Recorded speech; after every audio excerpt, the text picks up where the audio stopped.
coming to you live. And this is the Focus Group. Welcome to today's edition. This is my camera. Welcome to today's edition. Today being Wednesday, the 22nd day of February. The year is 2022. Na leo hashtag yetu ni Wednesday magazetini. Karibu sana popote pale ulipo. Join us by liking and following us on our social media handles on Facebook. You can find us on Tuku Vita Tuku and Sharon Paul SP, and pale mtandaoni YouTube. You'll find us on Sharon Paul Media and Tuku Vita Tuku. Today being Wednesday, and the show that we bring to you like is uchambuzi wa magazeti. Kidogo tu tutapitia like 3 to 4 topics so that we can get an in-depth stories of what's really happening around us. Mr. Tuku. Yes, sir. Karibu sana katika show leo. Asante sana. Na kama kawa tunasema karibuni nyote popote pale before we came live, we were having a discussion on previously. We heard that the country was trying to bring a duty-free importation. The government was trying to bring in duty-free importation of goods. Now, the topic that we have is cheaper food on the way as a state allows duty-free importation. Mr. Tuku. Yes. Kina nani hao ambao wanaenda kukubaliwa kuleta vyakula hivi ambavyo havitozwi ushuru? Sijui kama director ameweza kupata hiyo pull out. Yes, Bwana Sharon. How are you doing? I'm very well. You're very good. And tupo ndani. Uko ndani? Yeah, the Focus Group. Yes. Before we indulge in this, yesterday kuna mtu alijaribu kutuweka on task. We'll come back to that. I remember. Yes, now, nona Bwana Sharon umeniuliza swali. This free importation of chakula into this country. But you know, when the president was campaigning, he said, even after campaign, that is when after they got into office, he said that they are going to scrap out subsidies. So I think we have some hiccups kidogo. There's another post that is coming up, not the one we are discussing right now. The one we're discussing right now is on duty-free importation. Yes. The cover of one of our dailies. Yeah, I think we're trying to get it, and maybe the next few seconds, the director should be bringing it up. Yes, my apologies for that. Wananchi, thank you for indulging us in this very hiccups that you're getting in studio this afternoon. My apologies, but I think our engineer is coming up, bringing that up. So now, the question you posed was, who is going to get these jobs of bringing food into this country? Yeah. Now, and, considering that this is what the government was trying to fight by kutoa ile mambo ya subsidy. Exactly. You see, the president promised us that the reason why the subsidies were scrapped out and he started issuing out fertilizers is to enable this country to be a self-producing country. So basically, there was no point of bringing in stuff from outside to this country. We needed to produce our own. But this morning I went to the dailies and I saw the post whereby the food is already on the way. And this is duty-free. What do you call it? Duty-free importation. Importations. So to my worry is, you see, already we have people who bringing food into this country. Yeah. And we call them the dynasties. You see? I think this is what the current government was trying to fight. Yes. So that they could bring down the dynasty, Exactly. the hustlers to thrive in running the government and getting the biggest pie of the cake. Okay. And this is my worry right now. Once we import these foods, because right now there are people who are importing food already. Once you give them the free pass for duty free now, I'm quite worried. These people are going to flood this country with the outside produces and other stuffs. And the producers and the manufacturers in this country are worried because if you're going to bring food that is on tax subsidy, then how are we supposed to compete with that? Because you see, in this country, the problem that is there is the cost of production. It is too high. So from the level of tilling the land to fertilizing. Exactly. Even for the manufacturers themselves, the cost of production is very high. So when you have to compete with people that are bringing in produces products from maybe China on pennies, and they are bringing these things into this country, then it gets very hard for them. There goes the one of the dailies. Oh yeah, it's good now. Thank you. But on the top there, you can see cheaper food on the way as state allows duty-free imports. Now, our CS, our very own comic like CS, Mr. Moses Kuria, he told the Kenya Association of Manufacturers that he's going to change the name to Kenya Association of Importers. Because if people import more than they produce in this country, and they are not an association of manufacturers, but now they are an association of importers. And he threatened that he's going to change the name to KEAI instead of KEAM.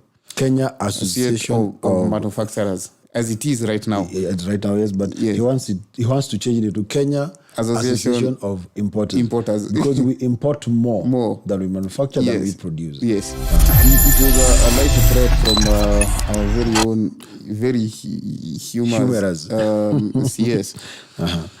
Yeah, and actually, as we were trying to bring the fallout on our screen, the question that was coming up is the government scrapped off the subsidies in order to promote the local production. Exactly. And now here we're being told that cheaper food is on the way, and these have been allowed by the state. Duty free. You see, Bonataron, the question you're posing has a lot of weight in so many ways. First of all, I'm going to look at it politically. You hardened people's life on the promise that you're going to strengthen their production. You hardened people's life by scrapping subsidies in the promise and the hope of we're going to have a better one. You see, there are already manufacturers in this country. There are already producers in this country. Many of them. So when you have to import and they have to struggle competing with low prices, because if you go to China, and China is producing some things with technologies you've never seen. Yeah, they always have mass production with very cheap labor. Exactly. So if you have a product that normally costs around 10 shillings in Kenya, and China is producing it with pennies on the shilling, maybe it's coming into this country with 2 shillings. So the person who imported duty-free is legally obliged to sell it at a lower price to at least lower these prices that are going that are skyrocketing right now. So when our own manufacturers have to compete with that, it gets very difficult.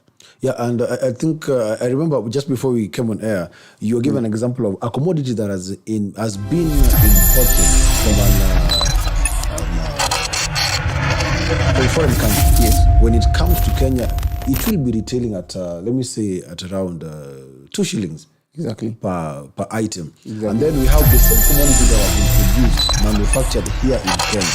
For these manufacturers and producers to have a profit margin of now getting the profits and making sure they also comply to paying the tax. They want to sell this thing at this same commodity at 10 shillings.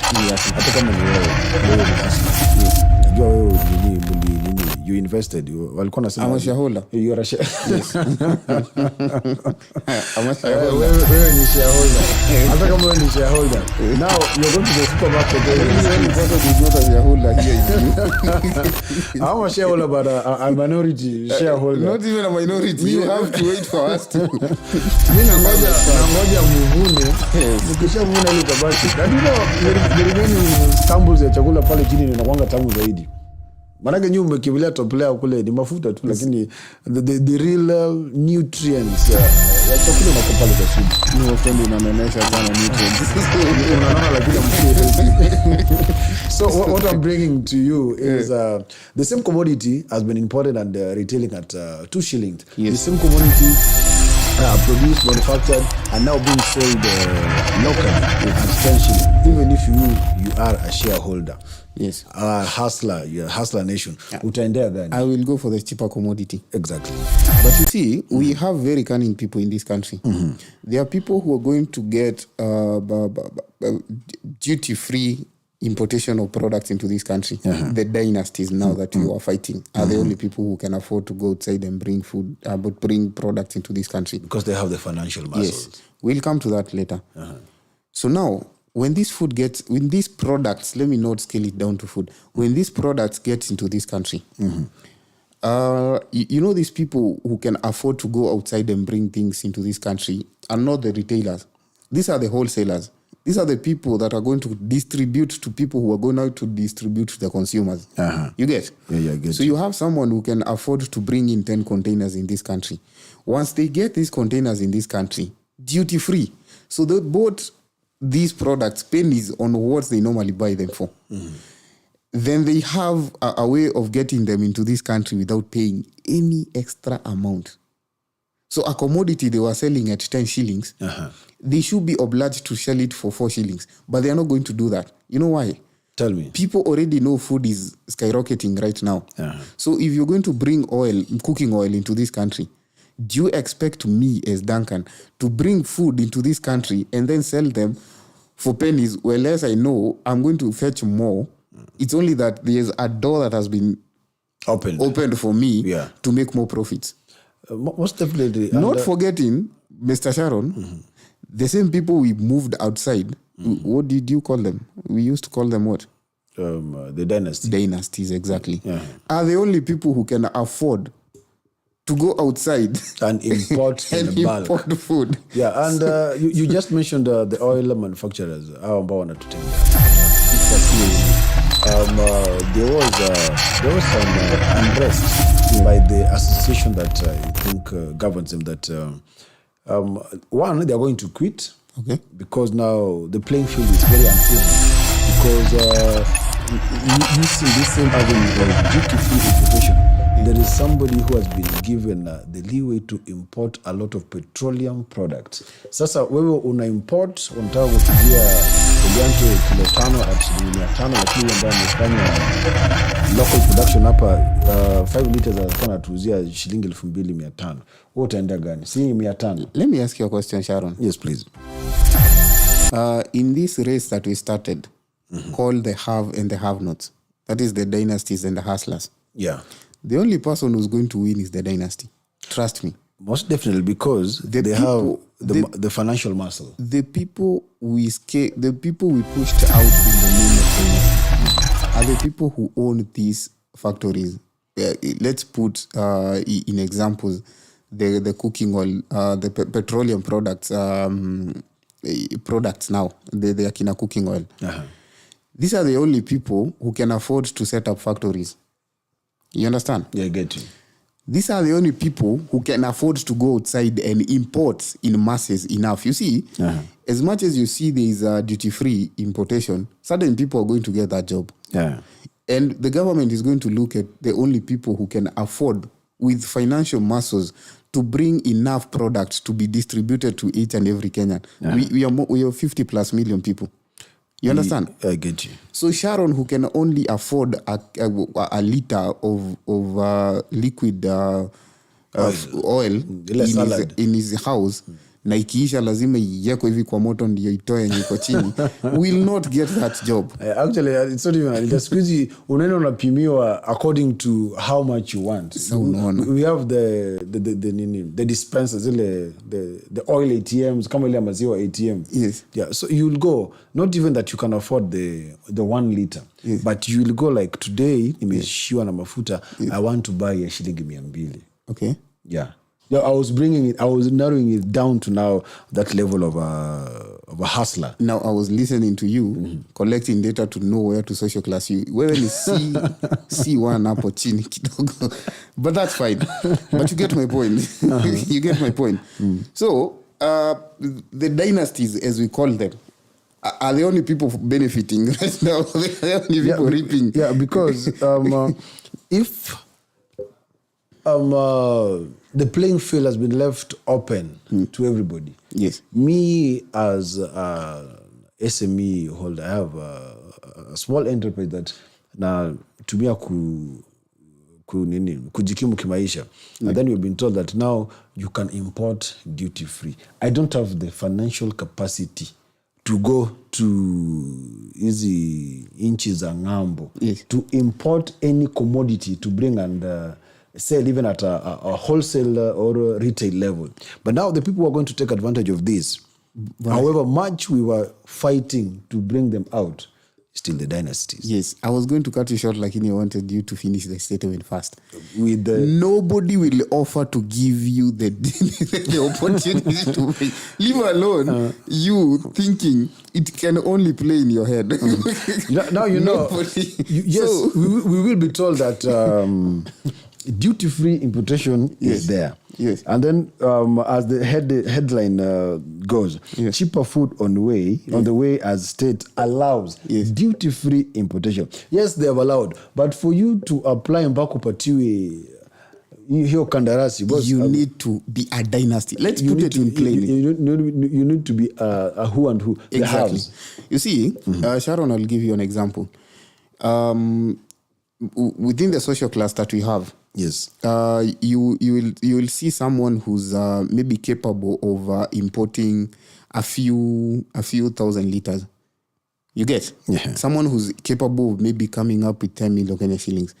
Nobody will give you a job to bring in products to feed 50 million people if you can only afford 10 million. So the only people who are going to get this job are people with enough financial muscle to feed 50 million people. You get? Financial resources. Financial resources. The only people with enough financial capability to do that are people we term as exactly dynasties. People we pushed outside. So the people who voted in the government on the name of I'm going to benefit, the shareholders. Exactly. You're still going to suffer. In this sense, Bwana Sharon, if and in this context, let me involve our retired president, Mr. Uhuru Kenyatta. So you voted out. You voted for this government, but between you and the president, the former president, Mr. Uhuru Muigai Kenyatta, Uhuru has the capability of importing these products to this country to feed the Kenyans. So if the government is going to filter, is going to screen whomever is more capable of feeding the Kenyans now, is going to pick Uhuru over you. You get? Exactly. Because so the person who we call the dynasty is going to be rewarded again. You get? However much they are the ones that we were trying to fight. Exactly.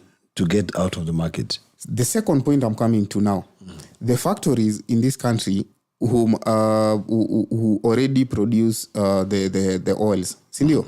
Ama other products, acha tuache kuyeka to the oils only, other products, sindio? Yeah, we are not targeting anyone. Yes, we are not targeting anyone. So this product is in this country already. It's been imported. We are talking hypotheticals here. Yeah. And once it is in this country, as I said earlier, the person who imported can only import and sell to the wholesalers. They will not be the one to retail to the consumers. You get? Yeah. So the only person with the muscles to make sure this product gets to Doldo, to make sure this product gets to the far end of this country, is the only person who normally distributes. Exactly. You get? The dynasties also. Because you as Sharon, labda upatiwe lita moja uingie matatu uende Homa Bay. So there's someone with a load of trucks that can afford to take these products to the far end of this country. 100%. You get? So the only people who are going to benefit in this endeavor are the people we call the dynasty.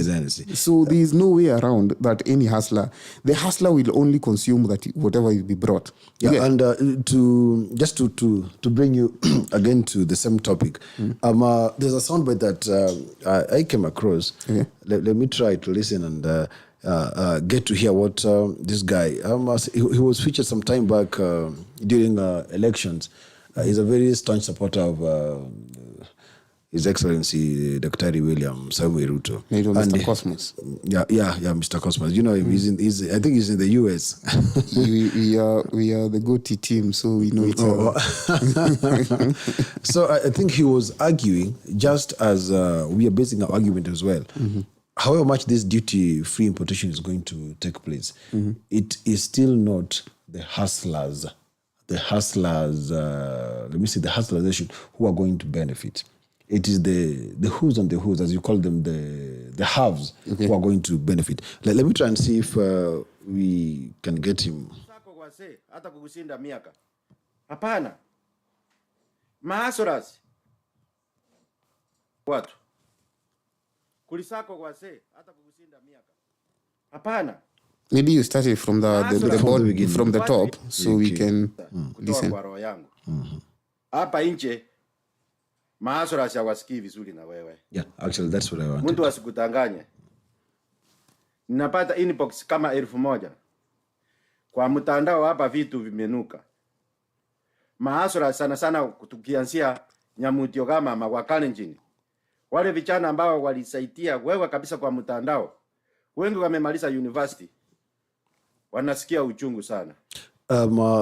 What this gentleman is trying to bring forth is the young boys and girls who really fought for this government, the keyboard warriors who are there, really supporting during campaign and the election period time, who really wanted the government to come into shape, and it finally came into shape. Are they benefiting from this duty-free importation that the government has put in place? The soundbite is quite long, out of trim, but that is the little track that I wanted us to get. The hustlers, anasema hataki kudanganya rais wanaumia. Let me make a request. Do that soundbite again for the last time. Just do that soundbite again. Just that section yenye umeplay. The President of the Republic of Kenya. Yes. My president, my choice. Mtukufu Rais, mimi kama rafiki yako ninataka kukuambia ukweli kabisa kutoka kwa roho yangu. Hapa nje maasora hawasikii vizuri na wewe. Mtu asikudanganye. Ninapata inbox kama 1000. Kwa mtandao hapa vitu vimenuka. Maasora sana tukianzia Nyamutio kama mawakala nchini. Wale vijana ambao walisaidia wewe kabisa kwa mtandao. So now, Bwana Sharon. Yes, please. As I was explaining earlier, and it is good you went all the way to the United States to bring me back up. Now, as I was trying to explain earlier, that it is not that anything wrong is happening. It is only that the approach that this government came with and what is happening right now are two very contrary things. We have a parallel perception with what is going on, and that is the hustlers and the government now. Because you see, if you're going to import stuff and you told us, please let us work on our production so we can later enjoy it. You get? Yes. Hustlers were willing to walk the mile with you and feel the pain. You get? But when you get to a point where you're going to import this product, then the hustlers now are wondering, are we still reading from the same page? Because you in State House are okay. You're not feeling any pinch. We are the people who decided to take the sacrifice and invest. Shareholders. Yes, me as a shareholder. And invest. And we decided and said and told the president, we are okay. We'll take the fertilizer. We are not going to, you scrap the subsidies. There is no issue. You get? We're going to feel the pinch, but we are going to work on this thing to see it through to the end. You get? So now, when you get to have double standards and somewhere along the way you see and feel that we need to reward the same businesses that we pushed out and bring in products from outside, well, we have our own manufacturers in this country whom we should be working on. The same way you distributed fertilizers. It is the same way you should be innovative enough. You get? Yeah. Something people fail to understand is that no government is wiser than the rest of the people. It is only that we choose to put you there to lead us and come up with policies and ideas to govern us. You get? So when you have to import products from outside country, they're going to feed us for 20 days, improving China, improving Turkey, improving wherever else these foods are going to come from. Because now in China, if they are going to produce 1 kg that is consumed in China, but now they need to feed another country called Kenya with 50 million people. People are going to get employment in China because produce needs to be produced double what they were producing earlier. For their local consumption exportation. And for export to this country called Kenya with 50 million people. You get? And we eat. So employment that was at 20% in China is going to skyrocket to 70%. Employment that was here in Kenya in oil manufacturing companies is going to scale down to 0%, because me as an employer, I do not see the need of manufacturing oil that is going to cost 100 shillings, and there's oil that is going to come to this country at 10 shillings. You get? Yeah. So basically, what is going to happen, employment is going to deteriorate in Kenya. Employment is going to flourish from wherever else this product is coming from. And I can bet China is going to be one of those countries. Yes, it has. Sorry, it has been, because now, just as you're putting it, for them to double up the production levels to feed their country, yes, because they know their level of consumption, and then to get a surplus that they now be sending to African countries, Kenya included, and now that we have duty-free importation, the labor has to go up. Manpower is needed. And the manpower has to go up so that they can meet the threshold of doing the production. Exactly. Meaning they are double benefiting by sending these products to Kenya. And we who have our local producers and our local manufacturers are suffering more. Can I make a comment? Yes, please. Excuse me. My apologies. Someone is commenting here and saying, maybe we got it wrong. When jobs were promised to us, we should have asked where the jobs were going to be created. Maybe the jobs were going to be created in China. We never asked where these jobs are going to be created. The government is in the right. They promised jobs. And the jobs are being created. And jobs are being created. It is just that the jobs are not being created back here at home. What a pity. Yeah. Now, to the same effect, I'd like us to have a different twist on the same stories, because what we are still going to touch on a little bit is still about the economic status of the country. Okay. And I'd request Mr. Director, if you can get the second pull up, ndani ya Wednesday Magazetini, as the director is trying to give us that. I'd still request that keep following us on our social media handles, Facebook, Sharon Paul SP, Tukumwita Tuku, and on YouTube, Sharon Paul Media, as well as Thuku, Mwita Thuku. There's that flyer that we threw on the screen the other day. The Lipa na M-Pesa number. Somebody asked me, a friend asked me, hey, we are paying for watching you people. I laughed, but yes, by the time we are coming on air, maybe Haku Tupata from the beginning, because we brought it forth since we engage with a lot of our viewers. And as we try also to reach out to many of the people that we're trying to pitch to come on board, this is one of the requests that was brought forth, that we can have a payment portal where anybody who likes to support the show can chip in and share whatever they have. So addressing my very good friend from Siaya, let me not mention the name, this is an avenue of helping us to make things better here in Daniel Studio, and just supporting the focus group to grow. And now going back to the story. Yes. I can see my directors brought it up. Eric Omondi was arrested yesterday. Mm-hmm. And the reason was he was leading a group of young men in protesting against the high cost of living. It's true. The cost of living has skyrocketed. Mambo yameenda juu kabisa. In your area unanunua unga kg pesa ngapi? I think it is, inakumbuka kweli.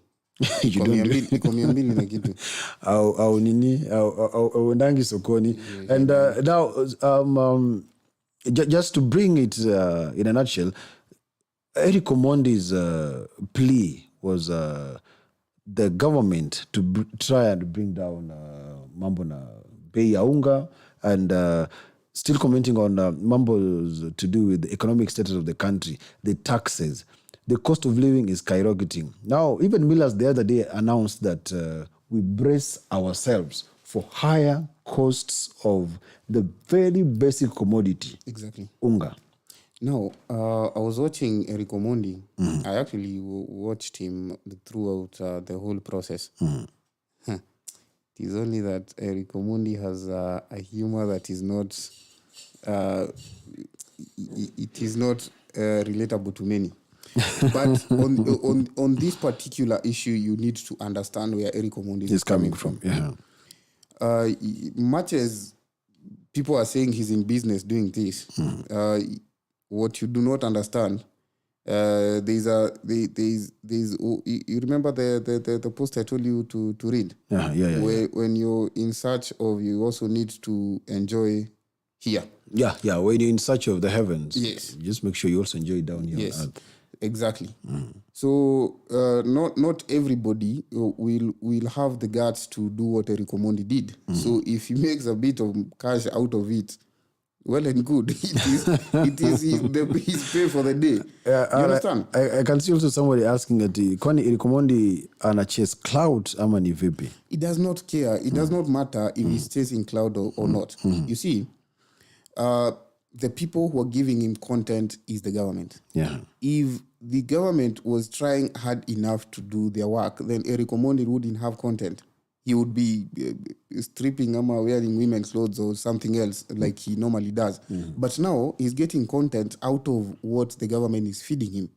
Because Eric Omondi is probably looking, and probably that morning didn't have money for bread and decided to go to parliament because it is there. So I'm not saying he didn't have money for bread, but I'm saying the government is giving him content. Hypothetically. Government is giving him content. You get? Yeah. So if the price of unga was 70 shillings, Eric Omondi would be doing something else. He wouldn't be doing this particular thing. But you see, it is people like Eric Omondi, and whatever their means, their end is, we do not care. But what they are doing is what we care about. You get? Because whatever Eric Omondi did yesterday, another few people will want to do it again. You know why? In a different way. But to send the very same message. The very same message. And there's a comment I made juicy, and I told you. There was a cartoon in one of the dailies whereby His actually the Honorable Mr. Raila Odinga is under this vehicle at a garage and wondering mbona hii gari ya maandamano haifanyi kazi venye inafanyaga. Vile inafaa kufanya. What did I tell you? I told you give it time. If this trend that is there continues, hii gari itakuja ikiwa V8. You understand? Itakuja ikiwa so powerful.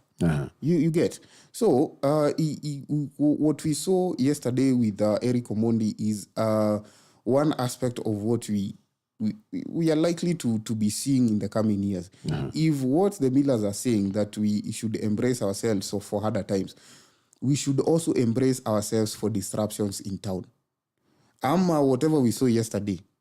I'm sure 2-3 people, when you will have people, men avoiding to get into their homes because they did not leave enough money for supper, then they have to mobilize in groups. Mahali hapo kwa vijiji.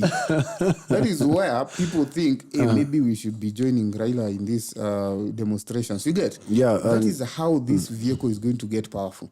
Yeah, and actually, as we talk, there is a prayer session, an Azimio session that is going on currently at G1G. I doubt they can have a pull out of that, but those are some of the reasons why even the Azimio fraternity is there. Imefika pale ambapo sasa pia wamesema acha tujaribu na maombi, because now maandamano bila maombi, at least let's take things before the heavenly body so that we can see whether this thing will come down. But for Eric Omondi, yes, he was very clear. Let me just say this. He knew what he was doing. Let me just finish. I got an extract about whatever happened yesterday. The group was dispersed by police. That was a little bit later with the tear gas as they attempted to storm the parliament. Even if they could have been given more time, how far can they go to pass this information? Wangeweza kupatiwa. Yesterday there was a parliamentary sitting. Yeah, that is why they were asking for the Speaker of Parliament, Mr. Wetangula. Yes. But how far could they have gone by trying to push this to the government? You see, something very disgusting happened yesterday when I was watching Eric Omondi. And I thought Eric Omondi was disgusting. He's not. One of the honorable members, Osoro, passed by, and he did not come out of the vehicle. Some of the group members tried to call him out, but he looked at outside with this critic and said, "Oh, ninaona, munangangana." You get the comment. I don't think this is not a laughing matter, Bwana Sharon. I do not think you see the extent of insult that is in that statement. I do not understand. You don't see the extent of insult that and is by that time in is that statement. inside a vehicle that it is we who pay for. Yes. The taxpayers' money. Yes. Fueling going into that parliament. The whole purpose of that parliament is to discuss our issues. You get? So I do not understand why, if Eric Omondi was asking for police, he was asking for the Speaker of Parliament, I get it was not the right way for Eric Omondi to have approached this thing. But you know, with our government, even with the previous governments, and that's why we've always had the opposition. There is no way you'll go and sit with the government in a very decorum way, in a lavish place that tunaomba mutushushie bei ya unga. Yes. But these people have to be pushed. No, and the pinch has to come from the people who are making noise in the streets, so that the government can take action. This is what I'm saying as a shareholder. This is what I'm Please saying. don't rub it so much on my face. This is what I'm saying. Let us not have double standards. What Eric Omondi did, was not in the best of the versions of the styles to do it. But but it was the only way to do it. The message was passed. Yeah, the message was passed. This is what we should be saying is what the channel Eric Omondi used. It is not the right channel. However, it was the only available option as at yesterday. You get. So what I was trying to say is, much as they put Eric Omondi in the cells yesterday, they should have asked themselves, we've stopped this Eric Omondi now. But Eric Omondi was a key to a very dangerous door. Someone somewhere now saw if this thing Eric Omondi can do it, Mr. Lala Njatena. People will start reacting in other ways. Following what Eric Omondi did yesterday. Yeah. And there's a saying that says, the most dangerous people are not the doers, are not the evil doers. It is people who watch evil getting done. Those are the most dangerous people. That is me and you. Which book are you currently reading? No, there's a saying. I'm trying. I don't know if it is by Malcolm. I get you. I think it is Malcolm. It is. It's either Malcolm or I do not remember. I think it is either Malcolm or Karl Marx. Karl Marx. Yeah. One of them did say that. People who sit on the sidelines and watch, those are the most evil people. You see, there were people who were watching Eric doing what he was doing. Sindio? Wakiwa mbali sana. Wakichukua video. Wakiwa mbali sana. Wengine hata sio video, wameangalia tu. Wako tu wameangalia tu. But these people are the same people who will have to go home and watch their kid and just wonder, mtoto nitampatia chakula ya nini? But you do not understand what Eric Omondi was doing was for your child whom he has no idea exists. You get? I do not condone what Eric Omondi did. It is not of the best way to do it, but it was the only way to do it by then. He did not cause chaos. He did not do anything. The chaos were caused actually by the tear gas we saw. Alichagua wanaume ambao wamepiga chuma. Nilikuwa naona vifua our boys in blues. Sasa hawa wanatoa ugali wapi ili nilikuwa naona wakiongea hivi. Jamani sitonge. Msifanye tutumie vitu wa machozi. Because wale ni watu wenye unajaribu kupiga rungu bwana na kuangalia. So there's one point. I think we're going to look for that conversation. We're going to look for that clip. So when they got to the gate, this policeman when walikuja in plain clothes. Kuja na fujo so akaenda kushika one of the guys. So the guy hakujua ni polisi. I think akasikia hiyo uzito. Akarudi nyuma akaita reinforcement. So there's a question you ask. Where are these men getting all this unga? Yeah, because if you see them, but they are very built, wako afya mzuri. Sindio? Na ndio pia wamekuja kupiga kelele manake they had the placards. Stima juu, maji juu, unga juu, tax juu, everything is juu. But then you see this kind of communication is very clear because they are saying this is what you're fighting for. Stima iko juu. And there is one comment you told me one of the CS has made, a very reckless comment. Yeah, I'm trying to look for it. Actually, it's some of the comments you hear people making, and you have people in these homes, Bona SP, let me tell you.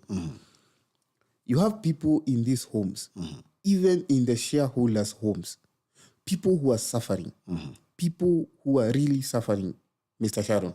People who have no food to eat. People who do not know where the next meal is coming from.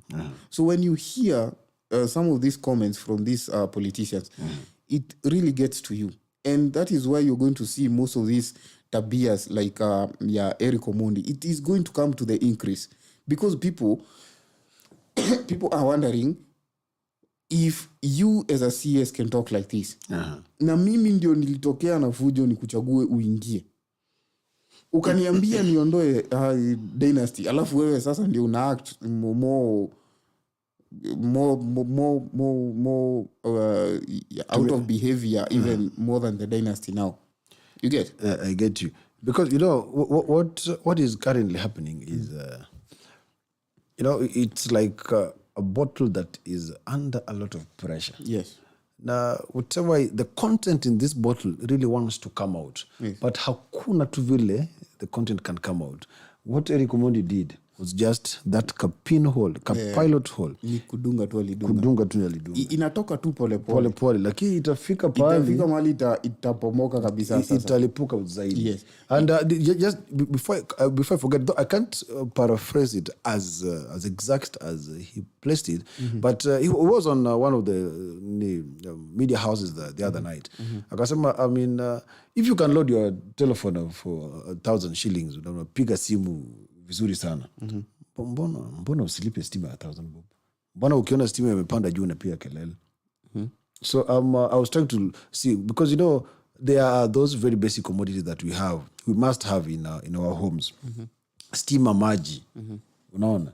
And they shouldn't being basic. They shouldn't really cost us that much. Yes. And it is our constitutional right, our basic right, to have these things accessible to us at a times nil amount. Exactly. But sasa bwana siweza kuwa nasema kama unaweza weka credit ya 1,000 bob unapiga simu, mbona usilipe stima ya 1,000? I think to my own thoughts and opinion, it was a bit out of context.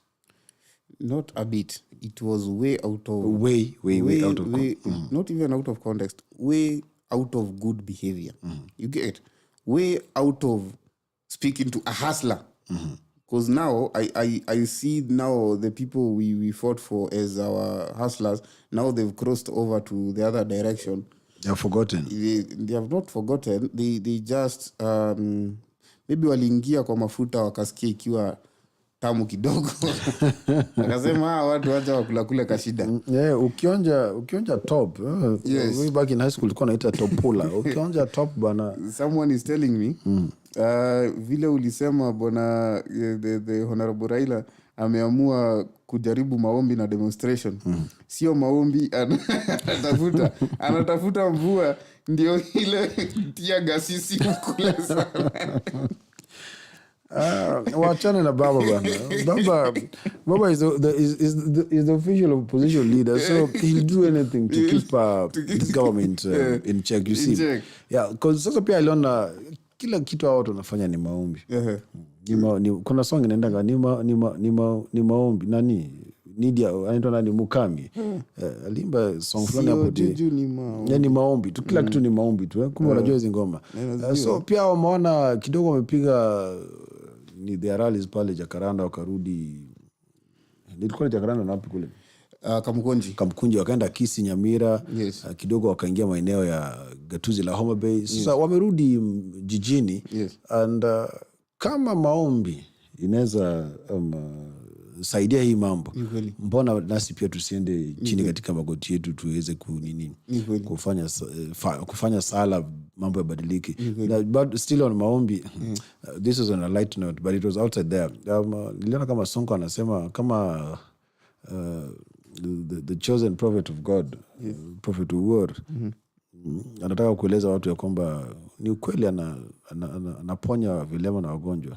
Akumbuke nani anaitwa nani yule ambaye alikuwa aliteuliwa katika bunge la Sankok. This thing is deep. Tunaweza iangalia tu hivyo, but it is deep. It's a sword that can cut you very deep on both sides. On both sides. Yeah. So unajua hii sword ambayo inakata on both sides, it's pricking you as it goes at the tip and at the edges. That's the story for another day. Unaweza nimalizia hiyo story ili komondi tuingie katika I think the very last topic before we call it a day. This is what I'm going to say. Eric Omondi, as much as if this is content he's creating, please continue creating it. This is content that Eric Omondi should stick to. This is the content we want to see. He can also do the cross-dressing also, if he's going to do it. But I would urge him, the cross-dressing and the other stuff he does, he can do them at night. Please do this in the daytime. Make this your day job. It is, I'm not saying the style was good, but it was a very good job. Because people are really suffering out there. But also, we also need to look at the government. There's something Natembeya advised the president when he was at, I think, Nakuru, at a church service. Please, the president, do not let the people around you shield you from your people. Yeah. You get? Wasikuzuie kupata yale iko kunje kweli ambayo iko Because we get it, the president is a state property. The president will not come to Githurai, the president will not come to diaspora where you live to look at your living conditions. But people he has tasked to do this are the people who are saying, kama unaweza nunua ya time ya 1,000. And these are people we are expecting to go back and advise the president. So what you should expect, it's something very not so good ama rotten, for lack of better words, as you say, to come out of whatever advice that is going to be there. You get? Because the same way they're going to tell the president, and mind you, the person who made that comment is the person who is the boss of seeing these products coming from outside into this country. Yeah. You get? And it is the same person. The duty-free importation. Yes, it is the same person who's going to who's that belongs in his docket. Not seeing the people who are in the thicker industrial area, which employs a lot of people. Thousands and thousands of Kenyans. Our industrial area up in Nairobi. I think that maybe at 70% of people in Eastlands work in that industrial area. You get? So if that person who owns a factory in the industrial area is going to look at the amount of stock that is going to come from China and the amount it is going to go for, unafikiria ata produce kitu ingine? Hapo ndio atasema hata produce kitu ingine. Atambia tu wafanyakazi wake, we sincerely apologize, we have to lay you off. Yeah. Si ndio? Yeah. Mtu alikuwa na walk from industrial area to moja, haezi walk because there is someone else hana kazi na lazima mgawane yenye umepata. So lazima akungoje hapo mbele akuitishe chenye uko na mgawane politely. You get? We are all hustlers. So umetoka kuhustle. Pia akiona the polite way cannot come, itabidi sasa akuambie kitu ingine. Because now toa ulichonacho ama mwenye aliimport from China akona gari V8 ikona mbio na akona chase car mbele na nyuma. So haezi muambia tugawane. Lakini wewe umetoka kutengeneza 300 yako ama 100 yako industrial area. Yeah, ameshindwa kupata. Na mimi niliambiwa nisikuje kazi kesho. We only need 2 people in this company. Bro, tutagawana hiyo yenye umetoka kuchukua. Najua unalipagwa cash. Ndio ule mwenye factory avoid tax. Ninajua uko nayo kwa mfuko. Lazima tutagawana tu. You get? Yeah. So now these things are going to bring about insecurity. They are going to bring about a lot of infidelity, because Sharon, you can't feed your children. Then your spouse is going to look it for somewhere else, and you cannot blame them, but it is what it is. Wanasema it's a man society. Sasa zile anaona kama hapa msaidii, lazima avuke mahali ingine. Now as we let me just cut you short because I can see that's fine. Time is on our neck. We will just touch slightly on this. Still leo ndani ya magazetini, our top principals, offices budgets have really increased. I was trying to look at the figures, but I really needed to authenticate this before we could bring this on air. But I could read from very many sources. The figures are not really coming out consistently. But we have the 3 top principals: the president, his deputy, and the chief Musalia's officer. Yeah. PCS. Sasa tena tulikuwa tunasema hakuna pesa, lakini budget za ku run their offices has doubled from what it was before. Even in Gachagwa's office, the top 3 principals. No, I'm specifically looking at that office because the deputy president is on record saying the country has no money. Yeah, and they cannot do anything. There are some state functions that cannot happen because they don't have money. Yeah, and I think though I did get it right, I can look for it. Even his office budget has doubled. Okay. What say you? I think I'm going to pose a question for people to digest. Maybe it is the hustlers' money that is not around, that is not available. There is money, there is just no money for the hustlers. I do not know. I'm asking. It's a question I'm asking. Yeah. Yes. Kumaanisha kuna pesa ya kukimbiza biashara za serikali. Yes. Lakini pesa ya kufikisha chini kwa hustlers nation ndio hakuna. Hakuna. They came up with the hustlers fund. Yes. But iko.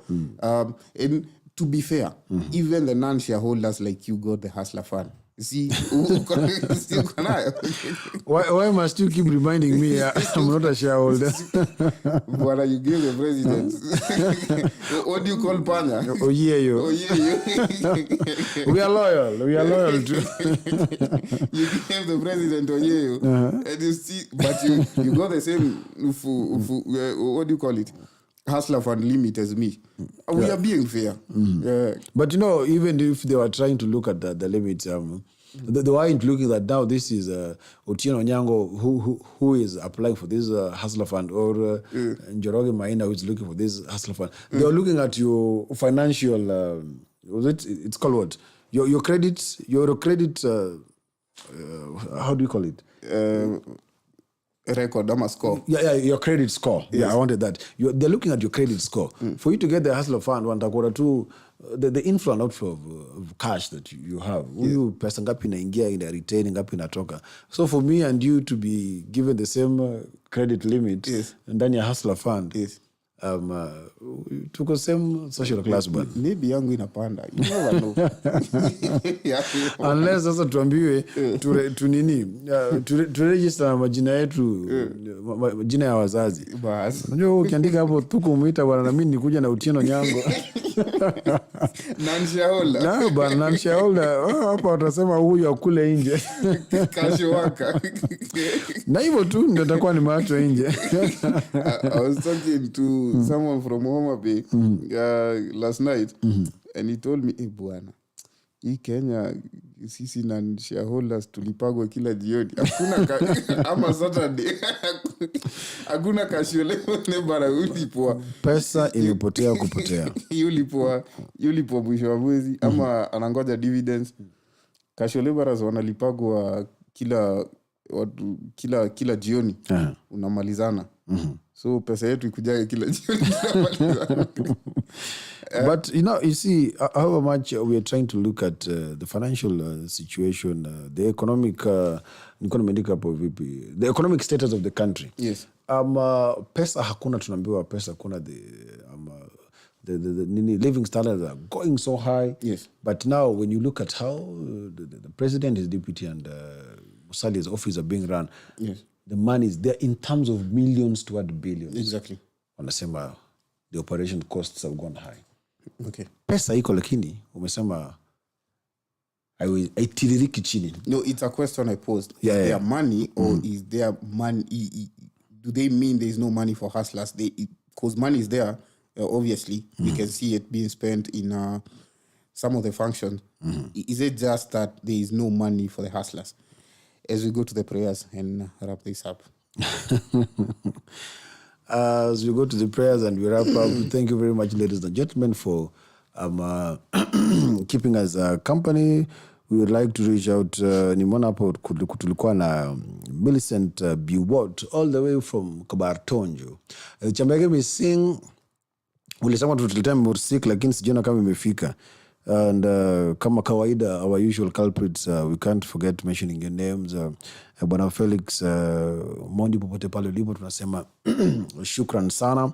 All our followers both on Facebook and YouTube. Pale YouTube ni Sharon Paul Media, Tuku Mbita Tuku, and on Facebook it is Sharon Paul SP and Tuku Mbita Tuku. Please continue being part of the family as we grow. Subscribe, follow, leave a comment there so that we can know the best avenue we can take with this show as we try to plunge into better and more engaging some discussions. And hapo pia hiyo flyer iko hapo ya lipa na M-Pesa, si ati nini mnalipa kwa kututazama, hapana. That one was a special request from a few of our followers and supporters and friends who wanted to chip in and help us to make this production to be better and better. Till next time, today has been Wednesday Magazetini. Tunasema shukran sana na Mungu aweze kuwa nanyi popote pale mlipo. May the grace of our Lord Jesus Christ and the love of God and the fellowship of the Holy Spirit be with us now and forevermore. Amen. Acha sasa tukatike sasa tuende tupate chakula cha mchana, au sio? Adios and God bless you all. And it's Ash Wednesday. Yeah, it's harsh. Hakuna kukula nyama.